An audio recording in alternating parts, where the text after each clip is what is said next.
kingfishing is one of my very favorite fish to go after. From a small kayak, people look at you and think you're crazy, but I got fish in my cooler. Fish on, fish on, fish on. You literally get hooked when you get that first one. Reel is screaming, rod's bent over, and you're going for a sleigh ride. Fish, come on,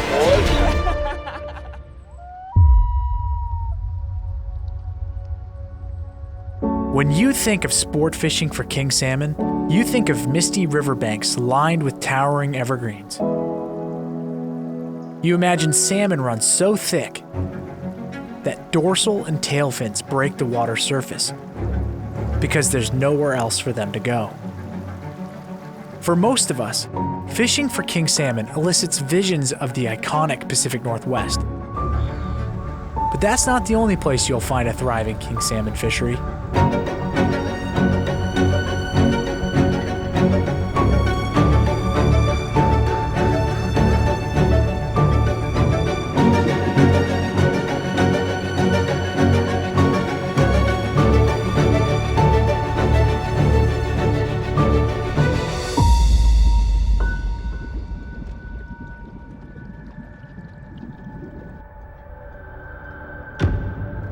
The Great Lakes and Lake Michigan specifically are home to a relatively young and exciting king salmon sport fishery. It's early September and we've traveled to the shores of Lake Michigan in Wisconsin to target king salmon from fishing kayaks as they return to the rivers and streams to attempt to spawn. Joining us on this adventure are local Midwest kayak anglers Mike Muniz, Old Town pro staffer Keith Gelhar, friend Mike Carney, and Old Town's Alex Sherbinow.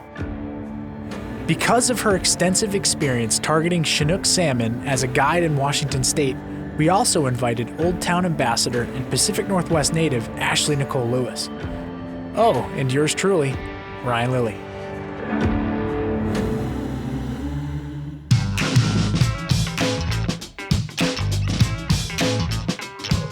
I'm Keith Gelhar. I'm from Milwaukee, Wisconsin, born and raised.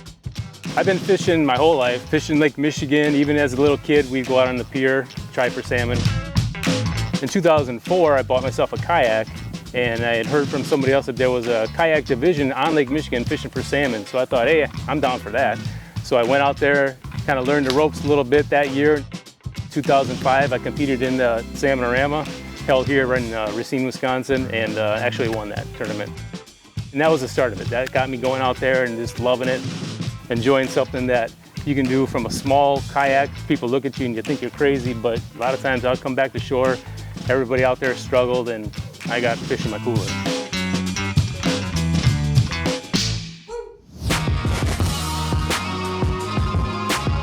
Hey, I'm Michael Muniz. I'm from Chicago, and I am a full-time content creator focusing on Lake Michigan kayak fishing.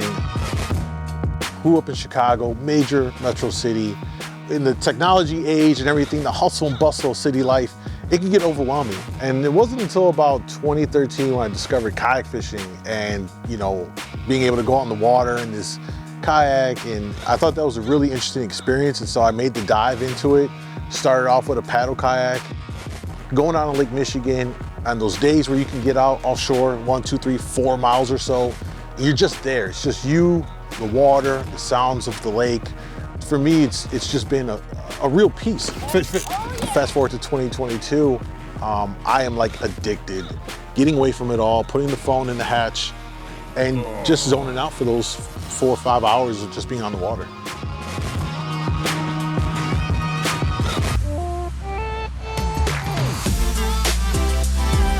My name is Ashley Nicole Lewis. I'm from Northern California, and I worked for 8 years on the Quinault and Queets rivers as a salmon guide.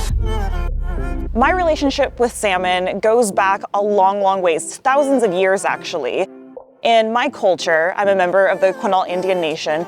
Our very creation stories involve the salmon. So man and women are created, and salmon is the next thing in our stories. I have lice. Last year, Old Town came to the Pacific Northwest, and Michael Muniz came up to the Northwest and experienced salmon fishing in our fishery, and that was a really great experience.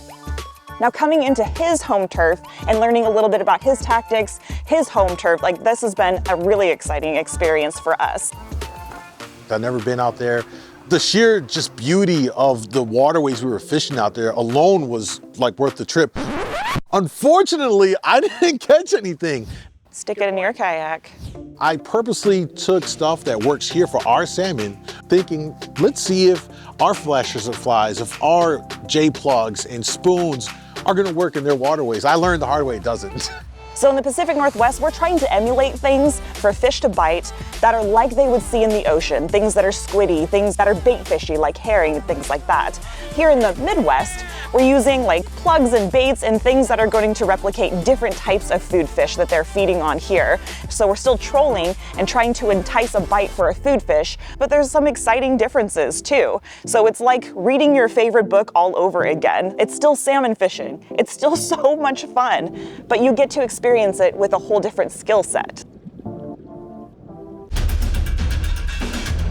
There was so many alewives coming up on shore, they had to bulldoze them off the beach, so they had to bring in some sort of species that could eat these fish. This isn't something that's just been carelessly added to an ecosystem. This is something that's been cultivated. We haven't seen this many double-digit coho. It was a small tank.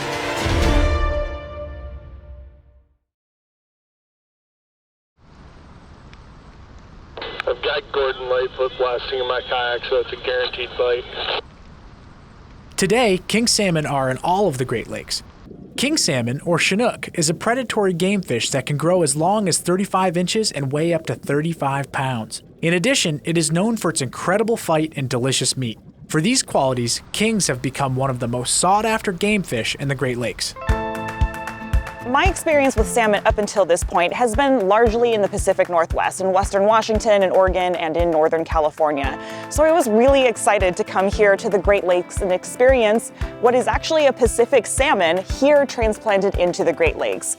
What began as an effort to save a dying Great Lake fishery, state wildlife agencies introduced hundreds of thousands of native Pacific Coast coho and king salmon smolt into the largest of the Great Lakes in the late 1960s, an experiment that, at the time, drew equal praise and criticism. Originally, the salmon were brought here to take care of an invasive species, the alewife, that was brought over on ships in the ballast waters. There was so many alewives coming up on shore, they had to bulldoze them off the beach. They were dying off so much, so they had to bring in some sort of species that could eat these fish. The relationship that people have here in the Midwest with their salmon is actually really remarkable, because this isn't just an intrusive species or something that's just been carelessly added to an ecosystem. This is something that's been cultivated. Because of the lack of good stream spawning habitat suitable for natural spawning, Lake Michigan king salmon begin their life in fish hatcheries. Wisconsin DNR collects Chinook eggs in the late fall from creeks and brings them to a handful of state hatcheries. They hatch in January and are raised to fingerling size and are released back into the streams between April and May. Once the fingerlings reach the lake, they grow to an astonishing 18 inches in the first year. They stay out in the lake for 3 to 5 years before returning, fully matured, to the streams from which they came. Lake Michigan has changed a lot over the years. Back when I was a kid, it was very stained water, and you could get the fish in close, fishing off the piers. As the zebra mussels came in and cleared up the water, the fishing got a little tougher closer in. Back in the 2000s, fishing was very good, but the fish were starting to get smaller. Fishing was incredible. You can go out there and catch 40 fish, but they kept getting smaller and smaller over time.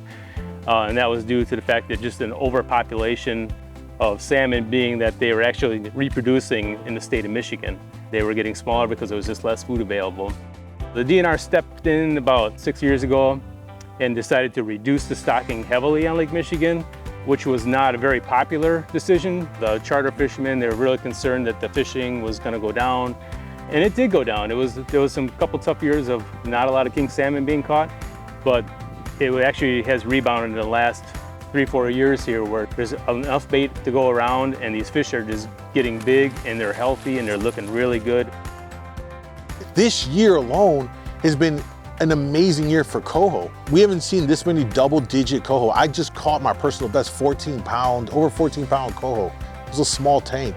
We're seeing healthy alewife populations. I mean, just mega schools in the spring. We're seeing good classes of fish, and I think that speaks for itself. The fishery here is a very viable fishery. In fact, more of the fish that we're fishing in the Great Lakes are actually wild caught fish. So there's hatchery fish, but there's a significant amount of healthy wild caught fish available too. The departments of natural resources here in Wisconsin and Illinois and Michigan are doing a lot to just manage this fishery to the best of their ability. We're seeing them actually, for the first time on the Michigan side, are gonna up the number of kings and just salmon in total that they're going to put out into the lake next year, which is great for all of us because lo and behold, a lot of those Michigan fish come across over here and we catch them. Wisconsin has done a lot for keeping and maintaining the large, numbers of fish they're putting into the water. We're talking about hundreds of thousands and millions of fish that they'll stock. A percentage of those will actually survive and make it to full maturity to come back.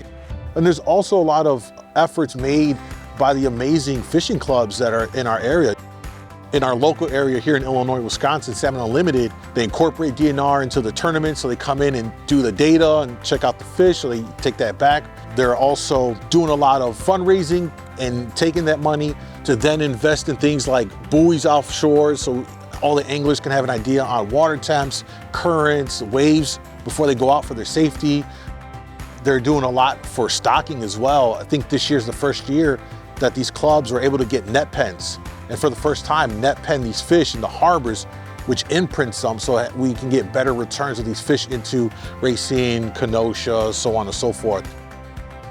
Their goal is to improve the fishery, maintain the fishery, support our anglers and our fishery, and just see these salmon and trout just be here for years to come for us and for our children to enjoy.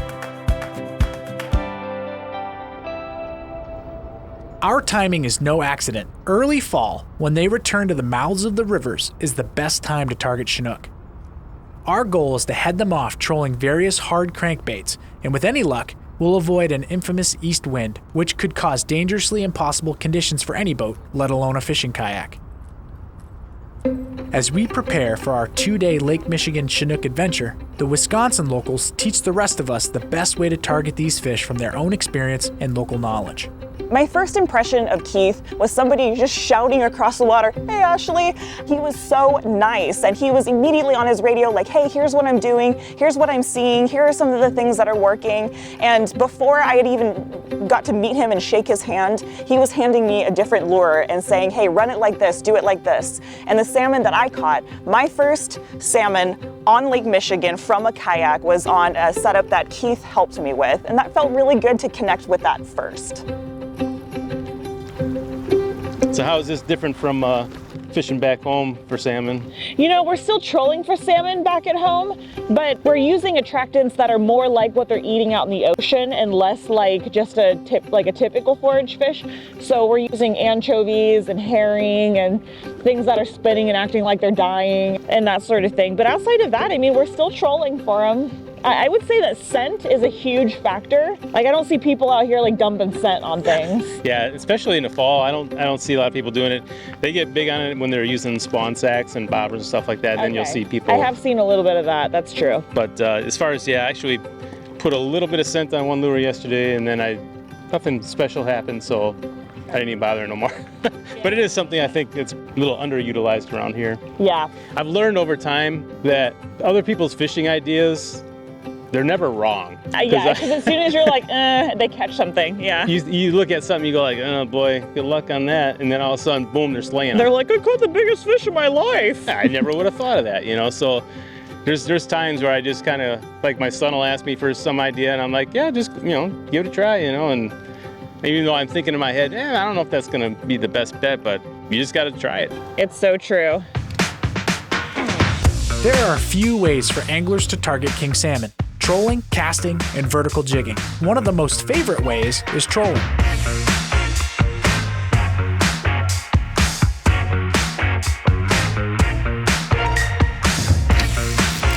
Good time. Good morning, everyone. There we go.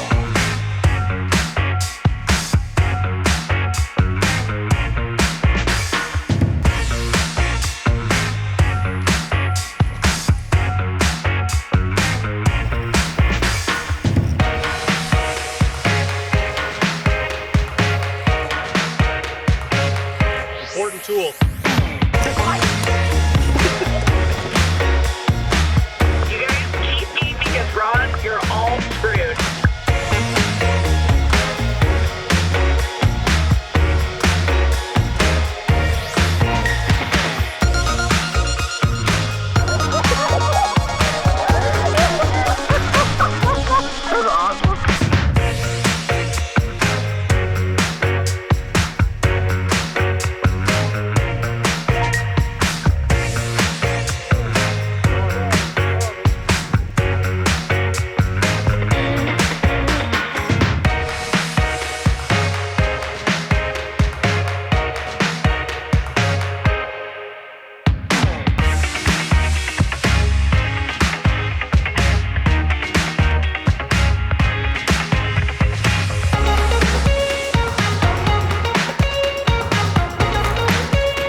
they were holding here. And as they transitioned through this fish highway, the goal here now is to be able to pick some off. All of these anglers kind of connect in the same way over the same things to share different pieces of what we care about with each other. Oh, a lot of fish right below us Yeah, right now. you're on them. I've set you up, bud. It's on you now.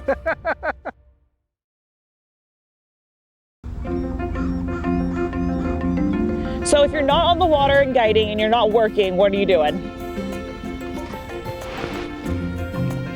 Fishing.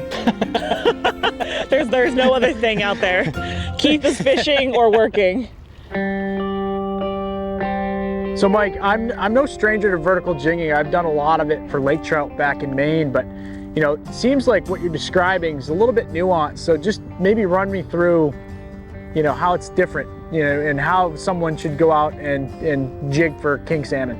Yeah, so first it's in my opinion the best way to catch a king. I mean, we're essentially using medium action spinning rods you would use for walleye fishing or bass fishing, 3,000 size reels, 20-pound braid, and you can use a variety of kind of jigging spoons. Another good item to use is gulps, jerk shads, 5-inch jerk shad. These white jerk shad here on a darter jig head are really good too. And it's different in that, you know, a lot of times if you've jigged for like walleye, a lot of times you're like really snapping it, you know, you're just really ripping it up. You jigging for tuna, you're just, you know, yoinking away. And some guys will do that for these salmon, but I've found I've had a lot more success in just more subtle lifts and drops. The idea here is we're trying to just agitate them to the point where they just strike to get at, you know, the annoyance, right? It's dangling in their face long enough, they'll eventually just swipe at it. There's fish around here, they're swimming through here. You look for some key kind of setups to do this.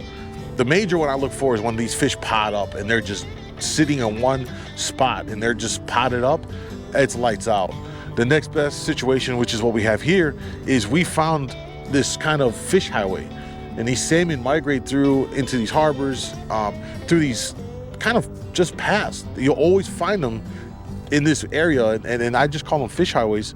And I've located one earlier. We trolled, I've caught my 3 fish, and I found that this area, they were holding here. Now they're not potted up per se, but they're constantly swimming through here in a small group of like 2 or 3. And so the goal here now is to sit here, and as they transition through this fish highway, we're able to pick some off. Oh, a lot of fish right below us right now. Yeah, you're on them. Listen, I've set you up, bud. It's on you now. After a few days of trolling and jigging, our catch bags are filled with king salmon, and we head back to the launch to swap stories while processing our haul. What's great about experiences like salmon fishing in 2 different regions of the country is that all of these anglers kind of connect in the same way over the same things, but we get to share different pieces of what we care about with each other. So it connects us all as anglers, and the similarity seems to be the Chinook salmon for us. Great thing about fall kayak fishing on Lake Michigan, it's probably one of the easiest ways to fish for our salmon here out of a kayak. It's just a great way to get yourself into kayak fishing in this fall run, because you have a chance of getting big fish and a much safer proposition than going out into very deep water, which is for more of your experienced kayak anglers.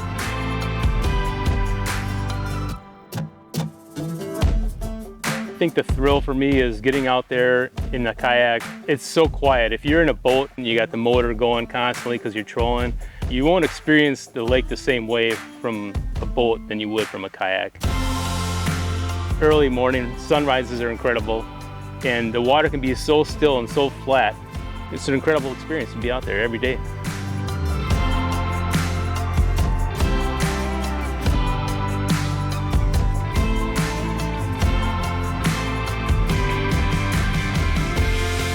At the end of the day, what makes kayak fishing so special is that it's an individual pursuit enjoyed best amongst a community of others.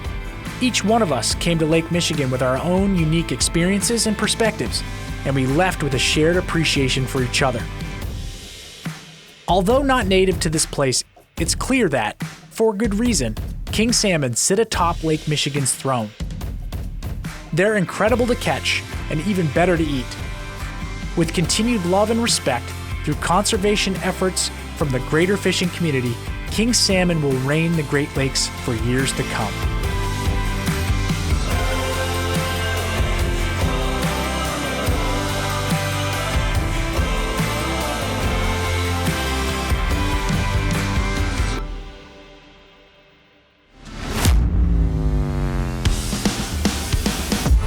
For a closer look behind the scenes of this series, plus in-depth tips and tricks from our pro staff, visit oldtownwatercraft.com.